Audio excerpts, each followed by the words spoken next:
Hello students, I am Vipin Jindal and welcome to my YouTube channel field mathematics. जैसा कि हम लोग यहाँ पे कर रहे हैं, एवरेज टॉपिक अपना चल रहा है, नॉन टेक्निकल मैथ्स की बात चल रही है। तो जो भी नए व्यूअर्स हैं, एवरेज के 3 पार्ट कर चुके हैं, ये 4th पार्ट कर रहे हैं। यहाँ पे जो मेनली अपन बात कर रहे हैं कि स्पेशली जो है ये सारे क्वेश्चंस और सारे कॉन्सेप्ट वो वाई ग्रुप बेसिस पे है। अपन वाई ग्रुप के लिए पर्टिकुलरली बात कर रहे हैं। वाई ग्रुप के लिए जैसा मैं कह रहा हूँ कि यहाँ से अपने जो वाई ग्रुप का पेपर होता है उसमें मैं बता दूं, जो भी नए व्यूअर्स हैं, सब्सक्राइबर्स हैं, जो भी चैनल को देख रहे हैं, वो चैनल को लाइक और सब्सक्राइब जरूर करें, क्योंकि इससे जरूर आप लोगों को कुछ ना कुछ एडवांटेज मिलेगा। तो सबसे पहली बात ये है कि यहाँ से 7 to 8 क्वेश्चंस जो है जनरली फॉर्मेशन होता है वाई ग्रुप के पेपर में मैथमेटिक्स से। तो अपन ये मान के चलते हैं कि 7 to 8 क्वेश्चन जो है अपने यहाँ से आएंगे, एवरेज से नहीं, सारे मैथमेटिक्स के 10-12 चैप्टर्स हैं टोटल वाई ग्रुप में, उनसे 7 to 8 क्वेश्चंस बनते हैं। और यही डिसाइडिंग फैक्टर होता है, क्योंकि रीजनिंग, इंग्लिश और जीके वो ऐसे सब्जेक्ट्स हैं जो किसी भी बैकग्राउंड का बच्चा हो सबके लिए कॉमन होते हैं। मेनली जो है स्पेशली वाई ग्रुप की तरफ जो बच्चे टेंड करते हैं या जिनकी टेंडेंसी होती है वो नॉन मैथमेटिकल बैकग्राउंड वाले होते हैं। जैसे कि जो बच्चे कॉमर्स बैकग्राउंड से या आर्ट्स बैकग्राउंड से हैं वो टेक्निकल एक्स ग्रुप में नहीं जा सकते, क्योंकि वहाँ पे पीसीएम की रिक्वायरमेंट होती है। तो इसलिए क्या होता है, वो सबके लिए तीनों सब्जेक्ट्स तो कॉमन है, बस केवल एक मैथ्स थोड़ा सा होता है। तो मैं स्पेशली यहाँ पे बात ही वाई ग्रुप के लिए कर रहा हूँ, तो आप लोग ध्यान रखें। तो 3 पार्ट हो चुके हैं, चैनल को ज़्यादा से ज़्यादा फॉरवर्ड करें और अभी आगे देखते हैं एक बार। 3 पार्ट हो गया, आज 4th पार्ट कर रहे हैं। क्वेश्चन चल रहे हैं अपने, देखो। किसी छात्र के 10 विषयों के औसत प्राप्तांक 80 थे। यदि 10 विषयों के औसत प्राप्तांक कितने, 80, यदि अधिकतम व न्यूनतम अंकों को छोड़ दिया जाए, मैक्सिमम और मिनिमम, यदि अधिकतम और न्यूनतम अंकों को छोड़ दिया जाए तो औसत 81 हो जाता है। यदि अधिकतम अंक 92 हो तो न्यूनतम अंक क्या होंगे? इंग्लिश वाले सुन लो एक बार। If average marks of 10 subjects of a student was 80, if maximum and minimum marks are excluded, then average becomes 81. If maximum marks is 92, find minimum marks. देखो क्वेश्चन ये कह रहा है कि एक स्टूडेंट है जिसके 10 सब्जेक्ट्स के जो मार्क्स हैं उनका एवरेज 80 है। एक स्टूडेंट है जिसके 10 सब्जेक्ट्स का मार्क्स का एवरेज 80 है। मैक्सिमम और मिनिमम मार्क्स को एक्सक्लूड कर दिया जाए, बाहर निकाल दिया जाए, तो एवरेज बढ़ जाता है, 81 हो जाता है। तो अपने को बताना है कि अगर मैक्सिमम मार्क्स 92 है तो मिनिमम मार्क्स क्या होंगे। बहुत इजी क्वेश्चन है। सबसे पहली बात, नंबर ऑफ क्वांटिटीज कितनी है शुरुआत में, 10, इनटू इसका जो एवरेज दे रखा है वो है 80। तो सारे जो 10 सब्जेक्ट्स हैं उनके मार्क्स का सम अपन फाइंड कर सकते हैं। कर रहे हैं बार बार अपन एवरेज को नंबर ऑफ क्वांटिटीज से मल्टीप्लाई कर रहे हैं, तो सम ऑफ क्वांटिटीज आ गई, यानी कि सारे 10 सब्जेक्ट्स के मार्क्स का सम जो है 800 है। अब क्या किया है, एक तो मैक्सिमम मार्क्स और एक मिनिमम मार्क्स, इन दोनों को एक्सक्लूड कर दिया गया। एक सब्जेक्ट है जिसमें सबसे ज्यादा नंबर आए और एक सब्जेक्ट है जिसमें सबसे कम नंबर आए, दोनों को मैंने बाहर निकाल दिया। तो ऐसा करने पे क्या होगा, सब्जेक्ट्स रह गए अपने 8, और ये जो 8 क्वांटिटीज है इनका एवरेज क्वेश्चन में दे रखा है 81। तो इसको 8 को अगर मैं 81 से मल्टीप्लाई कर लूंगा तो 8 सब्जेक्ट्स का सम आ जाएगा। तो देखो ये हो गया अपना 8 8 640, यानी 648। बहुत इजी क्वेश्चन हो गया अपने लिए। ये 10 सब्जेक्ट्स के मार्क्स का सम है, ये 8 सब्जेक्ट के मार्क्स का सम है। इसमें कौन कौन नहीं है, मैक्सिमम और मिनिमम मार्क्स। तो मैं 10 में से 8 वाले सबको घटा दूंगा तो अपने पास देखो क्या आ जाएगा, मैक्सिमम मार्क्स और मिनिमम मार्क्स, अधिकतम और न्यूनतम अंकों का योग आ जाएगा। तो यहाँ से घटाया अपन ने तो ये हो जाएगा देखो 152, यानी कि मैक्सिमम, अधिकतम और न्यूनतम अंकों का योग 152 है। उसमें से भी अपने को क्या दे दिया, मैक्सिमम मार्क्स दे रखे 92 और मिनिमम मार्क्स अपने से पूछे गए। तो मैं लिख दूं देखो यहाँ पे 92 तो मैक्सिमम मार्क्स और ये न्यूनतम marks minimum is equal to 152। तो यहाँ से निकाल सकते हैं ये जो मिनिमम मार्क्स हैं ये न्यूनतम अंक है, 92 इधर जाएगा तो 60 आ जाएगा। ये जो 60 है वही अपना आंसर है। तो न्यूनतम अंक पूछे गए थे, न्यूनतम अंक कितने जाएंगे, 60। अब देखो इधर नेक्स्ट, अगर हम बात करते हैं यहाँ पे, अच्छा क्वेश्चन है, क्वेश्चन से बेस्ड बहुत सारे क्वेश्चन होंगे जो अपन कर पाएंगे और कर सकते हैं आगे भी, तो इसको थोड़ा सा ढंग से समझेंगे। 15 सेबों में से 15 एप्पल्स हैं, 15 सेबों में से एक सेब जिसका वजन 250 ग्राम है, 15 सेबों में से एक सेब जिसका वजन 250 ग्राम है के स्थान पर एक नया सेब रख देने से औसत भार में 10 ग्राम की कमी हो जाती है। के स्थान पर नया सेब रख देने से औसत भार में 10 ग्राम की कमी हो जाती है, तो नए सेब का भार क्या होगा? इंग्लिश वाले सुन लेना। If one apple out of 15 apples whose weight is 250 gram is replaced with another apple. Due to this, the average weight of apples is decreased by 10 gram. Find weight of new apple. अब ये बात मैंने पहले भी एक question करवाया हुआ है, अच्छे से समझा होगा तुम लोगों ने, तो मैं एक बार वापस रिपीट कर देता हूँ कि सपोज करो कोई 100 बच्चे हैं और उनका एवरेज वेट जो है 50 किलोग्राम है। क्या है? 50 किलोग्राम। 100 बच्चे हैं, 100 स्टूडेंट्स हैं जिनका एवरेज वेट कितना है? 50 किलोग्राम। मैंने क्या किया? 101वां स्टूडेंट में लाता हूँ और वो 101वां स्टूडेंट जो है उसका इंडिविजुअली वेट जो है 50 किलोग्राम ही है। 101वां स्टूडेंट जो मैं लाया उसका इंडिविजुअली वेट जो है वो कितना है? 150 ग्राम ही है। तो ये 101वां स्टूडेंट आने से एवरेज पे कोई फर्क नहीं पड़ेगा, जो 50 किलोग्राम चल रहा था वही 50 किलोग्राम अभी रहेगा। लेकिन यही सेकंड कॉन्सेप्ट बात की बात करते हैं कि अगर ये जो 101वां स्टूडेंट आया है, ये बात समझ लेना, ये बहुत जगह काम आएगी। तुम डायरेक्ट ऑब्जेक्टिव अप्रोच से क्वेश्चन में से 2 ऑप्शन तो वैसे ही निकाल सकते हो अगर ये बात समझ गए तो। 101वां स्टूडेंट आया, उसका वजन सपोज करो 60 किलोग्राम है, तो पहले एवरेज कितना चल रहा था? 50। और ये जो 101वां स्टूडेंट आया उसका इंडिविजुअली वेट कितना है? 60 किलोग्राम। तो ऐसा क्या होगा अगर ये ज्यादा वेट का है तो जो दो, अब अपन 101 स्टूडेंट्स के जब एवरेज वेट की बात करेंगे तो एवरेज पहले से कुछ बढ़ जाएगा, यानी कि इंक्रीज हो जाएगा। ज्यादा वजन का आया है तो एवरेज में वृद्धि हो जाएगी। और अगर यही ये 101वां स्टूडेंट 40 किलोग्राम का होता तो जो पहले एवरेज चल रहा था 50, उसमें कुछ ना कुछ डिक्रीमेंट हो जाएगा। तो ऐसे ही अपन देख सकते हैं, अगर क्वेश्चन है तो अपन उसमें देख लेंगे। अगर मान लो आंसर में अपने को इससे कुछ बड़ा हुआ दे रहे हैं, या जैसे यहाँ पे क्लियरली लिख रहा है 10 ग्राम एवरेज कम हो गया, तो इससे हम क्या समझ रहे हैं? ये बात समझ गए, 60 किलोग्राम का होता, ज्यादा होता तो एवरेज में कुछ ना कुछ बढ़ोतरी होती। अगर 40 किलोग्राम का होता तो कुछ ना कुछ यहाँ पे डिक्रीमेंट होता। तो अपने को यहाँ से ये मिल रहा है कि एवरेज वेट में 10 ग्राम की कमी हो रही है। क्यों हो रही है? क्योंकि मैंने 250 ग्राम के एप्पल की जगह पे कोई नया एप्पल रख दिया। तो अपने को सीधी सी बात यहाँ से कॉन्सेप्ट से पता चल गई कि जो नया एप्पल है उसका वेट ऑब्वियसली 250 ग्राम से कम है। 250 ग्राम से कम है, तभी तो उसके एवरेज वेट में जो 15 एप्पल थे उनके एवरेज वेट में 10 ग्राम की कमी हुई है। अगर इसका वेट ज्यादा होता नए एप्पल का तो ऑब्वियस सी बात है एवरेज बढ़ जाता। तो 2 ऑप्शन तो मैं वैसे ही रिजेक्ट कर सकता हूँ, जो भी कम दे रखे होंगे अपने को, जैसे इससे ज्यादा जो दे रखे होंगे 250 ग्राम से ज्यादा भार जो दे रखा होगा एप्पल का, वो ऑप्शन में वैसे रिजेक्ट कर लूंगा। तो ये वहां पे भी काम आता है। फिलहाल अपन देखते हैं, देखो क्या बात कर रहे हैं अपन कि एवरेज में 10 ग्राम की कमी हुई है। अब वापस से वही बात, एवरेज वेट में कितने ग्राम की कमी हुई? 10 ग्राम की। ये तो वेट हो गया, मुझे 10 ग्राम की एवरेज में कमी हुई है, तो मैं ये देख लूं कि जो टोटल एप्पल्स से उनके वेट में कितनी कमी हुई है। भाई सारों के जो सम है वेट का, क्या करते थे अपन? एवरेज से नंबर ऑफ क्वांटिटीज को मल्टीप्लाई करते हैं। यानी कि मैंने 10 को किससे मल्टीप्लाई किया? 15 से, ये आ गया 150 ग्राम। कहने का मतलब कि इस 250 ग्राम के एप्पल की जगह नया एप्पल रखने से जो पहले पूरे 15 एप्पल्स थे उनके वेट में 150 ग्राम की कमी हो गई, सबके वेट में। तो ऑब्वियस सी बात हो गई कि जो 250 ग्राम का एप्पल था उसकी जगह पे मैंने जो एप्पल रखा है उस एप्पल का वजन इससे 150 ग्राम कम होगा, तभी तो पहले जो वेट था उसमें 150 ग्राम की कमी होगी। तो 250 ग्राम के एप्पल की जगह मैंने क्या किया? 150 ग्राम कम का एप्पल रखा। तो क्या होगा? देखो 250 ग्राम की जगह मैंने क्या किया? 150 ग्राम घटा के कोई वेट लिया, मतलब एप्पल लिया, तो उसका वेट कितना रहेगा?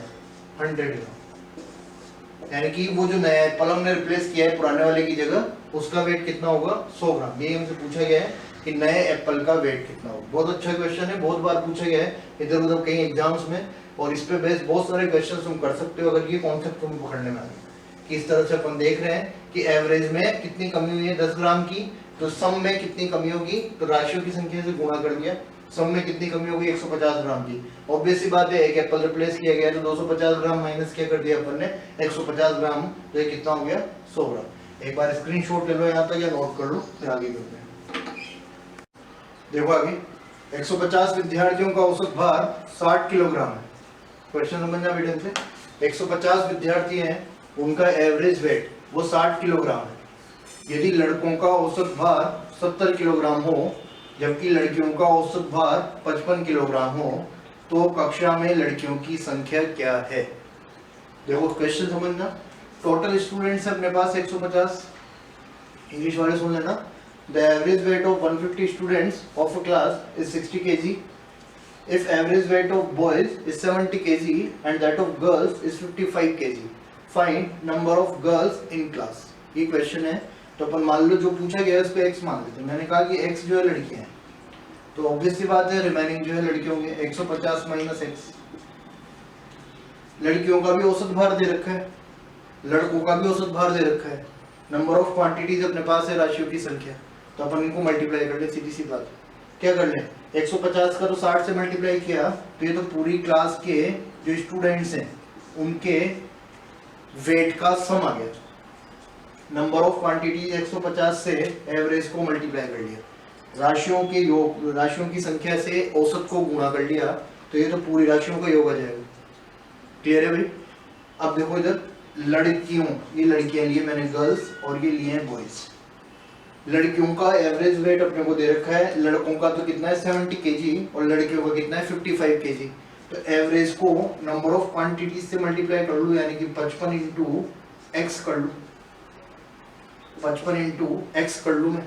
तो ये लड़कियों का, सब लड़कियां जितनी भी है उन सभी लड़कियों का 55 इंटू एक्स, तो ये सभी लड़कियों का भारों का योग हो गया। ऐसे ही बॉयज जो है उनका वेट कितना है, एवरेज वेट 70 केजी, और बॉयज कितने हैं 150 माइनस एक्स। तो मैं क्या कर लूं, 150 माइनस एक्स को 70 से मल्टीप्लाई कर लूं। बस ये इतनी सी बात थी, अपने को एक्स की वैल्यू निकालनी है। देखो क्या होता है, अपन इसमें ऐसे करते हैं, स्टूडेंट्स को ऐसे बता दिया जाता है कि आप ऑप्शन से एक्स की वैल्यू को लेके और इनको मल्टीप्लाई करके एडिशन कर लो। ऐसा क्यों करेंगे हम ऐसा करें, इससे बढ़िया है ना कि अपन ये एक इक्वेशन नॉर्मल है जो अपन बना ले, क्योंकि वहां पे चारों ऑप्शन से तुम्हें चेक करना पड़ेगा। सपोज करो आंसर में दे रखा है 60, तो मैं 60 से पहले इसको 55 को मल्टीप्लाई करूंगा, 60 इंटू 55, और जो रिमेनिंग स्टूडेंट्स हैं 90, तो 90 को पहले 70 से मल्टीप्लाई करूंगा, फिर उनका सम करके देखूंगा कि वो इसके बराबर आ रहा है या नहीं आ रहा। तो इतनी प्रोसेस करोगे, हो सकता है ऑप्शन जो है डी सही हो, तो अपना बहुत लेंथी पड़ जाएगा। जिससे बढ़िया है हम इसको ऐसे ही कर लें। एक्स तुम्हें अच्छा लगता है तो ठीक है, नहीं लगता है तो अपन कोई दूसरा ले लें। मैं बहुत कम यूज करता हूँ वैसे भी इसको, आज जरूरत है इसलिए ही कर रहे हैं अपन, नहीं तो नहीं करते, बाकी बिना एक्स ही करते हैं अपन। देखो यहाँ पे ध्यान से देखना, नॉन मैथ्स वाले बच्चे 55x है, ये 70 को x से मल्टीप्लाई करोगे तो माइनस में बनेगा 70x। 55 को x से मल्टीप्लाई किया, 70 को x से मल्टीप्लाई किया, माइनस 17x बना। 55x में से माइनस 70x गया तो उधर जाएगी, क्या बच गया अपना प्लस का 15x। ये तो क्लियर बात है भाई। अब इधर क्या बचा है, 150 को 70 से मल्टीप्लाई करेंगे, और इधर क्या था 150 को 60 से मल्टीप्लाई करेंगे। तो मैं इधर क्या करूँ, 150 इंटू 70 माइनस इसको इधर ले आता हूँ, माइनस 150 इंटू 60, तो 150 दोनों में से कॉमन लिया तो ये रह गया 70 माइनस 60। इक्वेशन समझ लेना भाई, 150 इंटू 70 था, माइनस वाले पार्ट को इधर लाया, दोनों में से 150 कॉमन ले लिया तो 70 माइनस 60 बचा। फाइनली इक्वेशन ये रह गई 15x is equal to this, यानी कि x इज इक्वल टू, देखना एक बार, x इज इक्वल टू 15 से इसको डिवाइड करोगे 10 टाइम्स डिवाइड होगा, यहाँ से 10 और बचा हुआ है, 15 से इसको डिवाइड करोगे, काटोगे, कुछ भी बोल लो, 15 से 150 10 बार कटेगा, 10 इंटू 10 100 हो जाएगा, 10 इंटू 10 इज इक्वल टू 100, यानी कि number of girls in the class is 100। 100 लड़कियां होंगी, 50 लड़के होंगे। हालांकि प्रैक्टिकली ऐसा होता नहीं, लड़के ज़्यादा होते हैं, लड़कियां कम होती हैं, बट क्वेश्चन के अकॉर्डिंग जो भी आंसर है वही मानेंगे अपन कि 100 तो गर्ल्स है और उस क्लास में 50 जो है बॉयज है। देखो आगे नेक्स्ट, ये एज रिलेटेड क्वेश्चन है जो अपन ऑलरेडी कर चुके हैं, मैंने बताया अच्छे से अपन ने समझा है, और मैं वापस एक और क्वेश्चन करा रहा हूँ ताकि तुम्हें बहुत अच्छे से समझ में आ जाए कि एवरेज में जो है वेट इसका एज वाला किस तरह से किया जाता है। तो एक बार देखो ढंग से, 5 वर्ष पहले 5 सदस्यों के परिवार की औसत आयु 35 वर्ष थी। तो पहली बात तो क्या करूंगा मैं, ये प्रेजेंट वर्तमान बनाते थे, मैंने कहा है प्रेजेंट बना लिया। यहाँ से 5 वर्ष पहले की बात करोगे, 5 इयर्स पहले, 5 वर्ष पहले, 5 इयर्स बिफोर 5 इयर्स, 5 वर्ष पहले कितने सदस्य, 5 सदस्य, 5 की एवरेज आयु, एवरेज एज कितनी है 35, 5 इंटू 35, तो इनका सबका सम आ गया 5 इयर्स पूर्व, 5 वर्ष पहले, 5 इंटू 35 भी हो गया 175 हो गया। तो इन सबका जो टोटल वेट है वो, सॉरी, इन सबके जो टोटल एज है, एज का सम जो है वो 175 इयर्स है ना। तो ये देखोगे अपना। अब बात क्या है, क्वेश्चन क्या कह रहा है कि इन प्रेजेंट, एट प्रेजेंट मुखिया जो है, हेड जो है फैमिली का, उसकी डेथ हो गई, वो नहीं है, तब भी जो एवरेज है उस पर कोई फर्क नहीं पड़ा। यानी कि अब क्या है, आज प्रेजेंट में बात करें हैं तो 4 ही मेंबर्स रह गए और एवरेज आयु वही है, एवरेज वेट जो एवरेज एज जो है वो सेम है। तो अभी मैं इनका सम निकालूं तो 4 मेंबर्स 35 एवरेज, यानी कि ये हो गया अपना 140। हाँ है ना भाई, 4 इंटू 35 कितना हो गया 140। तो अब क्या पूछा गया क्वेश्चन में कि जो यहाँ पे टोटल, अब ये 140 हो गया।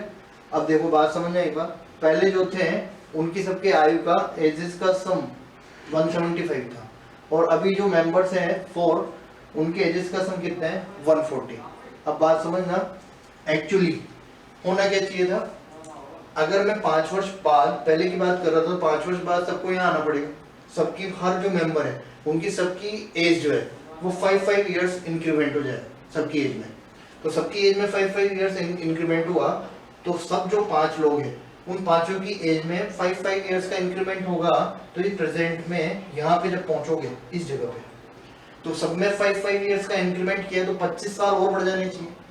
5 बार उनका इंक्रीमेंट करेंगे तो टोटल एज कितनी हो जानी चाहिए, यहाँ पे बढ़ गई 5 सब बढ़ते, तो ये जो एज आती है अपनी वो 200 इयर्स आती है टोटल। लेकिन एज कितनी आ रही है, सबकी एज का सम कितना आ रहा है 140। लेकिन ये जो 200 आ रहा है वो कब आता है, जब मुखिया जो था वो है, अगर वो होता आज भी तो एज का सम कितना होता 200, लेकिन अभी कितना आ रहा है 140। इट मींस जो मुखिया था उस मुखिया की एज कितनी थी 60 साल।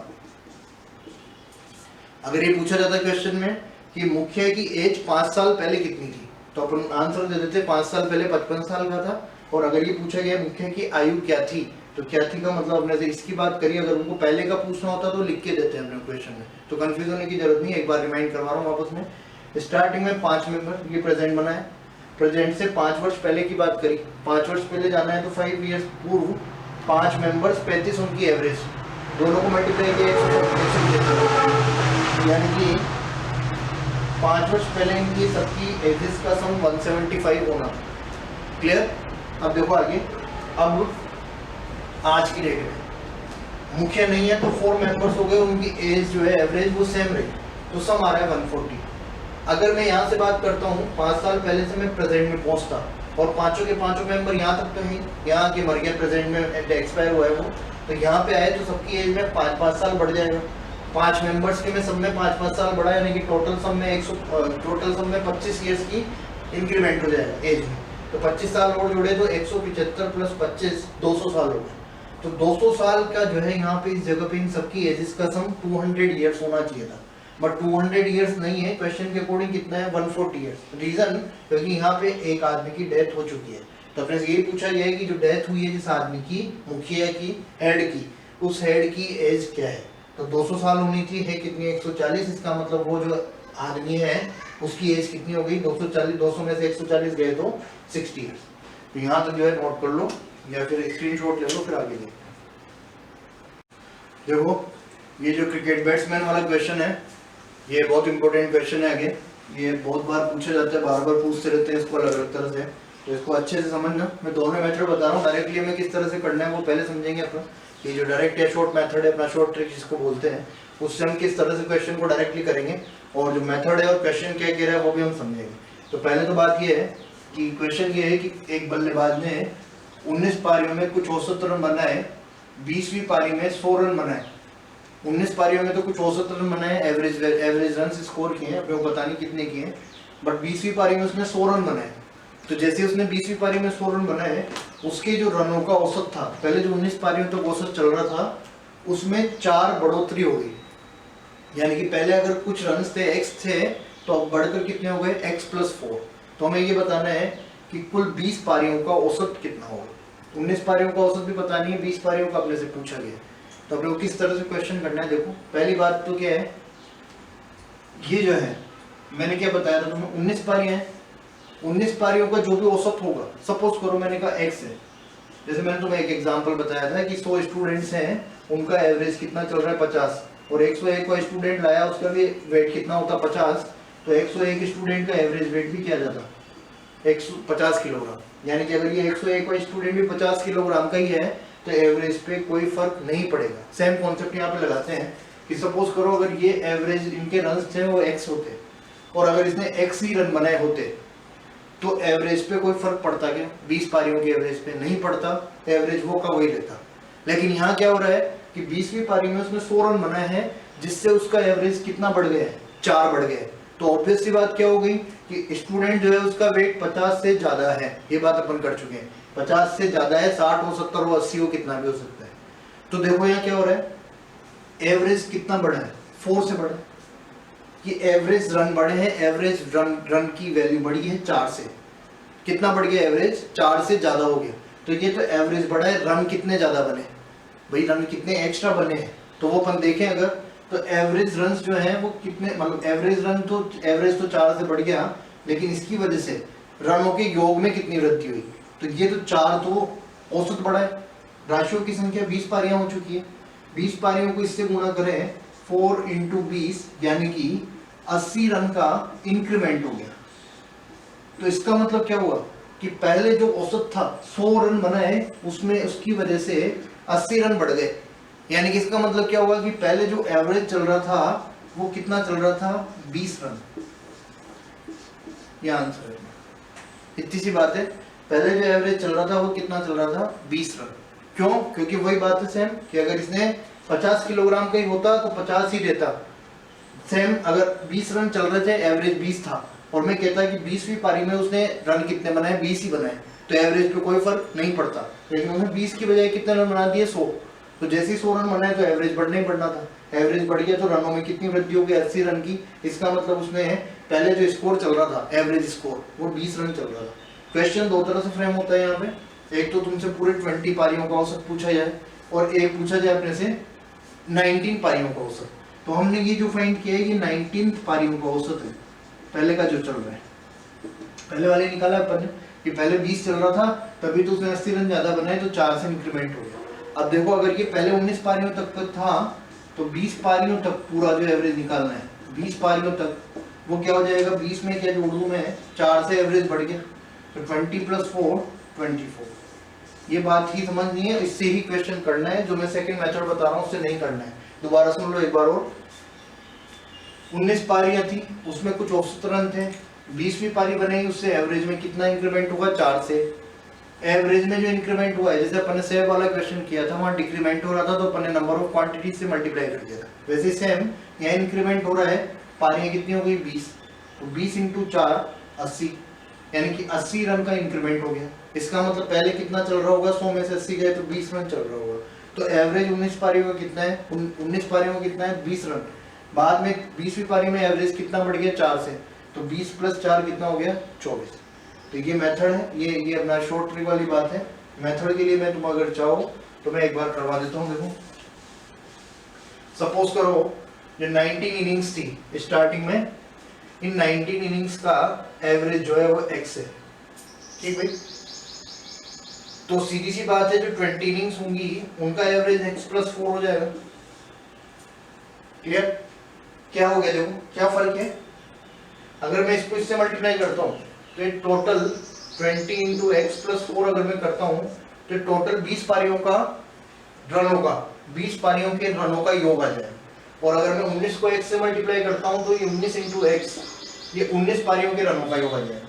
तो अपने को पता है ये 20 पारियों के योग में से 19 पारियों के रनों का योग में निकाल दूँ, 19 इनिंग्स के रनों का योग निकाल दूँ, तो यहाँ से 20 है, यहाँ 19 है, तो अब बचेगी कौन सी पारी के रन? 20वीं पारी के रन बचेंगे।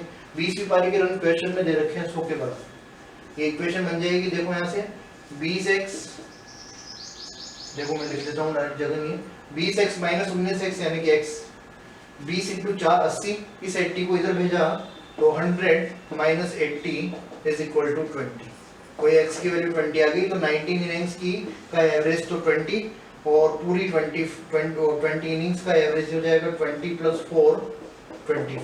तो दोनों से ही तुम कर सकते हो जो तुम्हें सही लगता है। तो अपन तो ये कहेंगे कि आप इससे ही कर लोगे तो बहुत इजी और फास्ट हो जाएगा। एक बार इसका स्क्रीनशॉट लो यहाँ तक, फिर ये सेकंड क्वेश्चन करेंगे।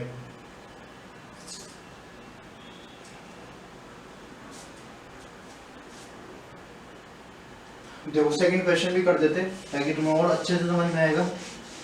दोनों ही तरह से करके दिखा देता हूँ मैं तुम्हें, ताकि तुम्हें दोनों मेथड्स ही जो है अच्छे से समझ में आ जाए। अब वैसे कर पाओगे, बहुत ईजी हो गया है। क्या हो रहा है देखो, सेम क्वेश्चन है। एक बल्लेबाज ने 24 पारियों में कुछ औसत रन बनाए। यदि 25वीं पारी में उसने 90 रन बनाए, जिससे रनों का औसत 3 बढ़ गया, 3 से इंक्रीज हो गया, तो बताओ 24 पारियों का औसत क्या था। तो मैंने क्या किया देखो, एवरेज कितने से बढ़ रहा है, 3 से। कितनी इनिंग्स से बढ़ रहा है, 24 पारियां थी, फिर क्या हुआ उसने 25वीं पारी में, यानी कि टोटल इनिंग्स कितनी हो गई, 25 पारियों का औसत कितना बढ़ रहा है, 3 से। तो 3 को किससे मल्टीप्लाई कर दिया, 25 से, यानी कि 75 रन उसने एक्स्ट्रा बनाए, 75 रन ज्यादा बन गए। टोटल रन कितने बनाए, 90। 25वीं पारी में, 25वीं पारी में टोटल रन कितने बनाए उसने, 90।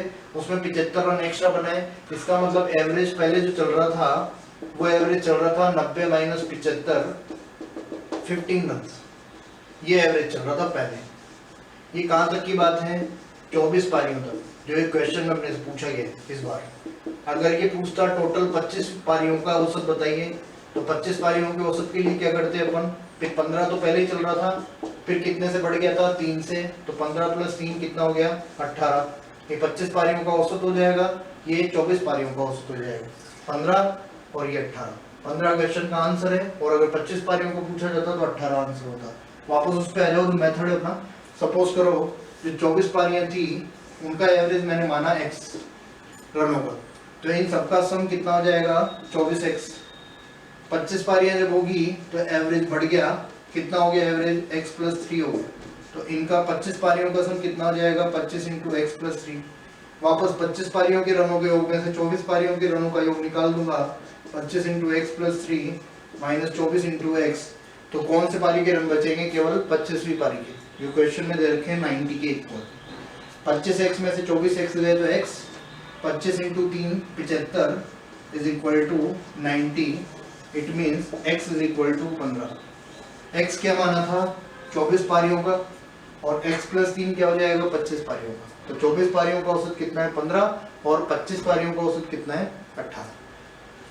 सारे मोस्ट इंपोर्टेंट क्वेश्चंस हैं, Patwari, railway, police, SSC, CGL, pre, यहाँ तक की सारी बात। और स्पेशली अपना वाई ग्रुप और डिफेंस के जो एग्जाम है सीडीएस, सब में जो है क्वेश्चन पूछे जाएंगे अलग अलग तरह से। हर एग्जाम में 3 लेवल होते हैं पेपर के, इजी, मॉडरेट और हार्ड। ये काम मॉडरेट तक का हो गया, इजी से थोड़ा सा ऊपर है, और जो हार्ड लेवल होता है टफेस्ट, वहां तक का काम अभी नहीं हुआ है। मैंने पहले भी कहा है कि हम स्पेशली अभी वाई ग्रुप के लिए बात कर रहे हैं, और अपन सीजीएल मैथ्स की बात नहीं कर रहे हैं, प्री तक की बात ही हो पाएगी। मैथ्स की बात हम नहीं कर रहे, तो मैं उस लेवल पे जा भी नहीं रहा हूँ। बट इस लेवल पे राजस्थान पुलिस, पटवारी, रेलवे और वाई ग्रुप, ये सारे एग्जाम्स जो हैं, इनके लिए ये सब बहुत मतलब पूरा सफिशिएंट है। इन क्वेश्चन से तुम बहुत सारे क्वेश्चंस कर सकते हो, और बाकी कुछ जो इंपॉर्टेंट कॉन्सेप्ट्स बचे हुए हैं अभी इस चैप्टर में है, तो हम उस पर बेस्ड जो भी क्वेश्चंस होंगे वो लेंगे। सबसे मैं यही कहूँगा बार बार, जो भी व्यूवर्स हैं वो चैनल को ज़्यादा से ज़्यादा फॉरवर्ड करें, लाइक और सब्सक्राइब करें, ताकि हम इसमें मैं इससे मोटिवेट हूँ और इस चैनल को आगे से आगे बढ़ा सकूँ। All the best, thank you so much.